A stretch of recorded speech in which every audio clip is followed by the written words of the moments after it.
As he ran, Sen felt the burn deep in his legs and in his lungs. He could hear the shouts of the noble boys behind him. Close, always too close, and try to run even faster. Sometimes he could get away. He hoped that today would be one of those days. He clutched the precious burden in his arms as tight as he dared. Not too tightly, or he might damage it, but tight enough not to drop it. His long hair whipped into his eyes for a moment, obscuring his vision. He prayed that no one would step in front of him. Another moment and the wind carried that offending hair out of his eyes. He dodged around a corner, put on a last burst of speed, and cut down a particularly dark passageway between a noodle shop and a merchant's shop. It wouldn't have worked during the full light of day, but it might be just dark enough, with dusk settling over the town. He crouched behind a pile of trash and ignored the baleful look a rat gave him. He tried to still his breathing and slow his heart, sure that everyone could hear its thunderous pounding clear from the street. The seconds passed with agonizing slowness. He could hear the people on the street, talking, bartering, or simply making their way home after the day's work. Those lucky, respectable people who could get work. People who could buy their food instead of stealing it to avoid starving. People who proudly bore a family name. The shouting of the other boys drew near. Sen heard them out there, confused by his sudden disappearance. They searched up and down the street for a seeming eternity. One even took a few steps down the passage before the others called him back. Sen didn't trust it.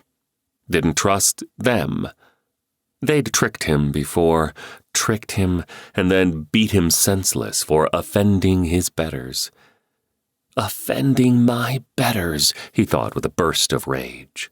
I offend them by existing.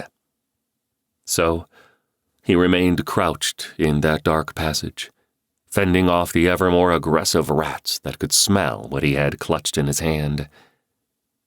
He waited there in the growing darkness for more than an hour before he finally, cautiously, made his way out.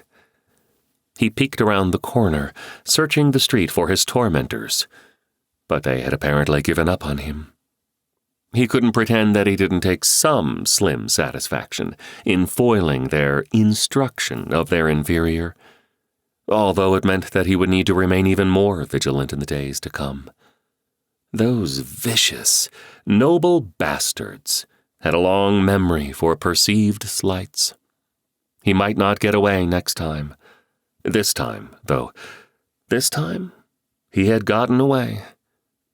He trudged away from the meager protection of the passageway and headed to the closest thing he had to a home. His legs ached terribly from the desperate, panicked flight, but at least his lungs didn't hurt anymore. He'd learned to take his blessings, few though they were, where he could find them. Still, it was a long walk back. He sighed, said a quiet prayer to whatever gods took pity on children and thieves, and set out. Full night had settled over the town of Orchard's Reach by the time Sen arrived, with the moon rising over the mountain that cast its long shadow over the population, day in and day out, year after year.